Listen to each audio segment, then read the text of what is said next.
Please leave a message after the tone.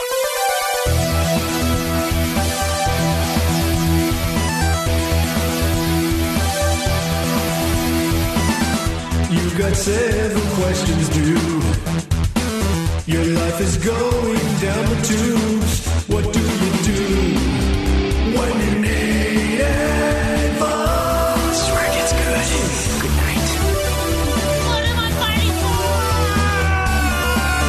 So turn down the lights, pick up the phone and leave a message for the Nude Clan After Dark. Yes, welcome to another episode of Nude Clan After Dark. I am your loving host, Caleb Craig. And this is Cameron. Today we have a couple great questions coming to us from unknown parts and also a Joe. So let's see what we got first. Hey, Nude Clan, this is Joe again, calling from shithole LA. Anyway, I just want to bring up race again once more on the show. I have a question with regards to something that happened the other day at work. So, I work at a deli, and at this deli, we sell fried chicken. And a black man came up and asked me what kind of chicken we had. And having seen that we didn't have the other two types of chicken that we sell, which is baked chicken, and I knew we didn't have chicken wedges or chicken tenders, I think. And so I went, oh, like fried chicken? And then realizing what I had said, a couple seconds later, I go, we have that and we have baked chicken, as if I was continuing the sentence.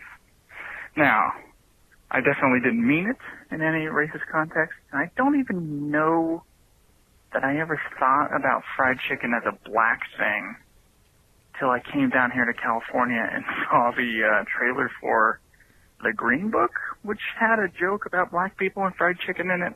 Anyway, I always thought fried chicken was like a Southern thing. It wasn't really like a black person thing. And the guy told someone that, well, I was a racist, and then I was going to get in trouble, but then later the guy stole from the store. And so they disregarded the complaint that he gave. So That's where it cuts out, and then we have the last little section here. He stole stuff from the store. Let's go. So my question is to you, was what I did racist?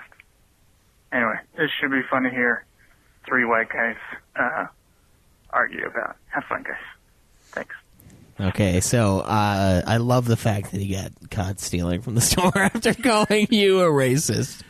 That makes me laugh. I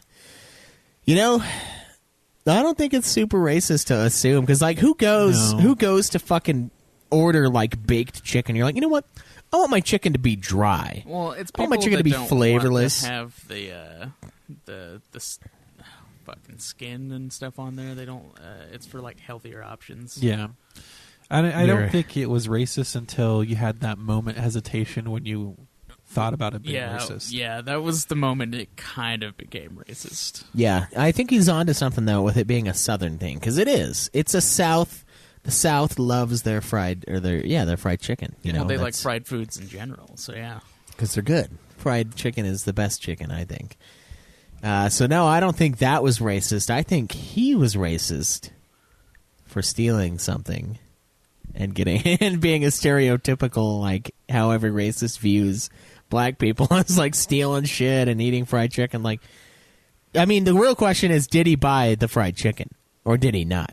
Probably not, since he called Joe a racist. Okay, so he probably left, and then he was like, fuck this place, I'm going to steal something from him. And then he got kicked out, and then Joe didn't get in trouble because the guy stole after complaining about him being a racist.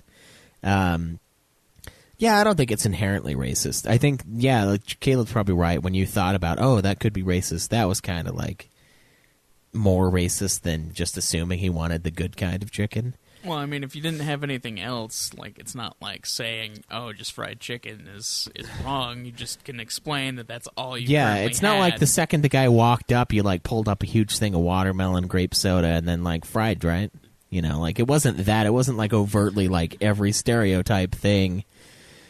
It was just you gave him the two options that you had, starting with the delicious option and then moving into the not so great option. Why are you here buying food at a deli if you don't want the most unhealthy motherfucker we possibly have? No, I think it's pretty funny, but no, I don't think it's necessarily racist. I just think that it's the guy's being dumb. The guy's being dumb, and fried chicken is great. Everybody here likes fried chicken, right? I mean, of all the chicken options, like I would rather have that. It depends on where it's from. Yeah, for me too. Depends on where it's from. You can bake some pretty good chicken too, yeah. Last time I had Kentucky Fried Chicken, it made me sick, so... Yeah, Kentucky Fried isn't exactly the best example. So sometimes the chicken. smell of fried chicken will kind of set me off, but generally I do like fried chicken. Yeah. Oh, you know what? Grilled chicken is really fucking good, too. Yeah. If you do it right. I don't trust delis to do it right, though. It's the thing. Like, I'm just like, yeah, you know. If they rotisserie the chicken, then yeah, it's going to be awesome, but... Yeah, rotisserie chicken's pretty freaking great. Yeah. So that's how that is. Try to be more racist next time, and then you'll get in trouble for something real. Let's see what else we have on here.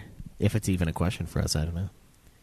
Hey, Nude Clan. First-time caller, long-time caller. My wife and I have moved for her job to different states about 3 times in the last 2.5 years. Because basically she's an engineer and she got hired on as an engineer and then ended up the job wanted her to do a whole bunch of bullshit menial tasks that weren't at all what she was promised for the job. And we recently just moved again, and it kind of seems like it's the same deal again. And the people that she works with are even worse and even stupider, and kind of sounds like the company might be a little bit of a sinking ship. And it's a lot of a boys' club. So I think she was kind of just hired on as an engineer so they could say that they hire women engineers. So just kind of trying to figure out maybe what to do about this. The pay is nice, and the health insurance is really nice, which is kind of a big deal to me. But yeah, she already kind of seems like she hates it. So I don't know. Just wanted to get your guys' thoughts on that. All right, thanks, guys. Yeah. So pay's nice, health insurance nice, but there's a point to where money can't make you happy, though. So if you're doing a job every day that's not making you happy, but you feel like you're stuck into it because of the amount of money you're getting, she's gonna slowly go insane. She's gonna hate it over time. So what I would just suggest is just talk to her about it and see what she wants to do. I mean, it sounds like she has a really marketable skill, so I mean, there's always putting out feelers for other jobs at the same time. So yeah, and as far as moving, you could try and see if there's other jobs available around where you already are before you make the decision to move again.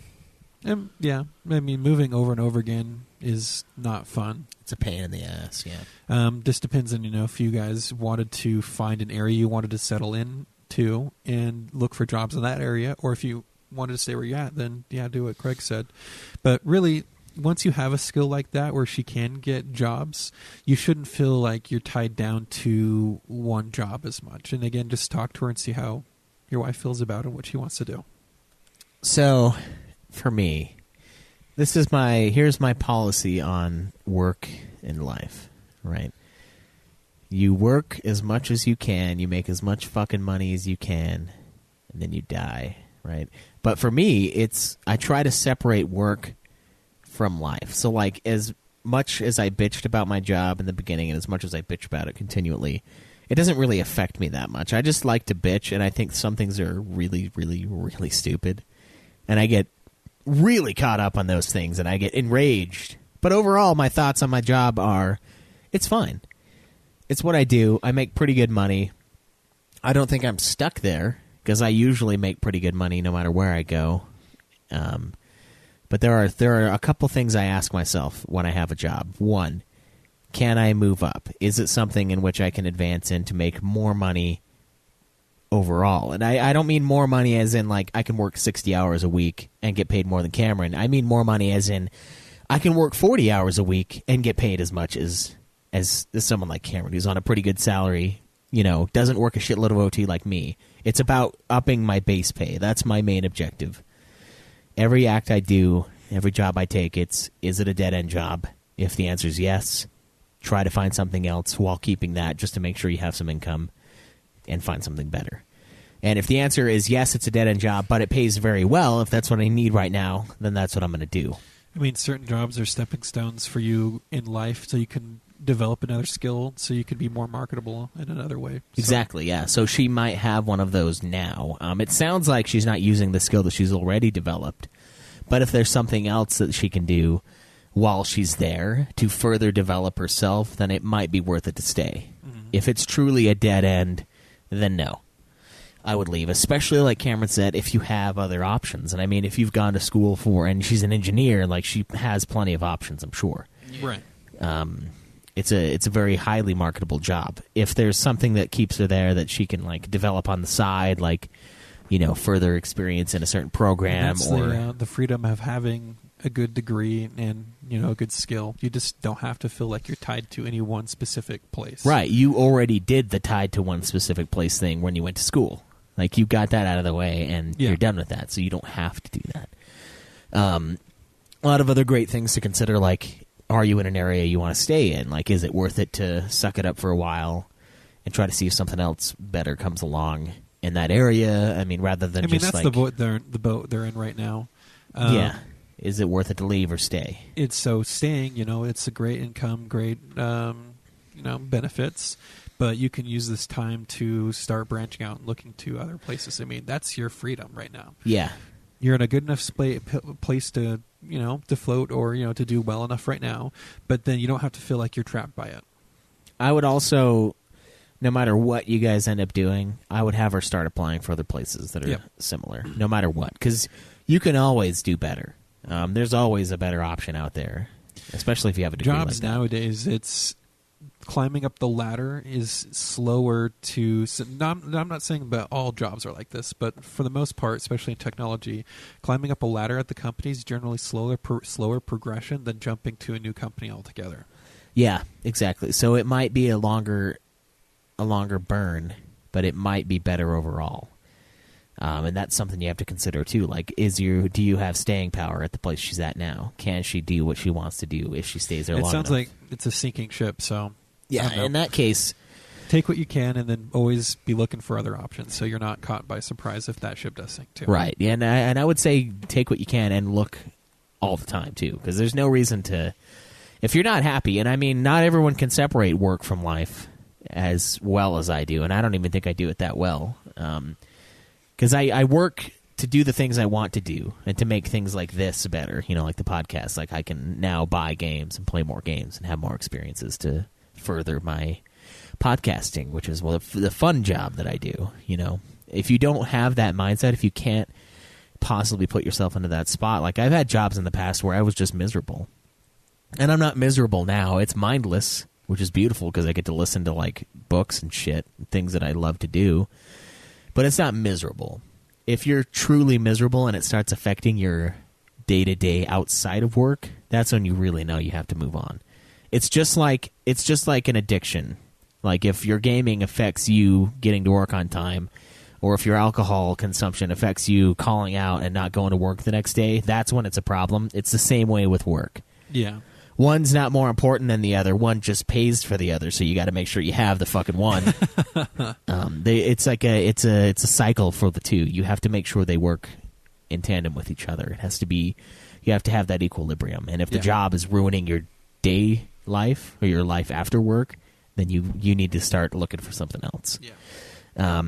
And I mean, I know it's not responsible to do, but there have been times in my life where I've just quit and I didn't have anything backed up, and I said, I fucking hate this. This is the worst thing I've ever done. You're going to have to find somebody else to do this because I'm fucking walking out of here right now. And I left and I never came back. Like that's can be pretty risky. But sometimes that's what you got to do. Risky. If it gets bad enough, like your well-being is like, and the well-being of those around you is at risk. Yeah. So in extreme cases, I would do that. But it seems like you guys, it seems like it's more of a, wow, I don't want to do this anymore. Not like I'm going to go in and I'm going to shoot the place up. Like I hate this fucking job kind of a thing. So don't let it get to that point. Try to have as many options available as possible to be able to move on. Yep. Because you don't want to be miserable, especially after being miserable the whole time you're going to school, like working and going to school. That's a lot of fucking work. You don't want to be miserable to then be miserable for the rest of your life. Like the whole point is to go to have an easier time with life. That's why you go. So don't make it just as shitty, if not shittier than school. Yep. So yeah, there you go. Well, guys, thank you for joining us for this advice-heavy, well, level-headed episode of Nude Clan After Dark. Yeah. Make sure you get us your questions. That's at 385-204-3921. Give us questions. We'll give you answers. And hopefully they will benefit you as much as they do us. Until next time, guys, well, I guess we'll see you then.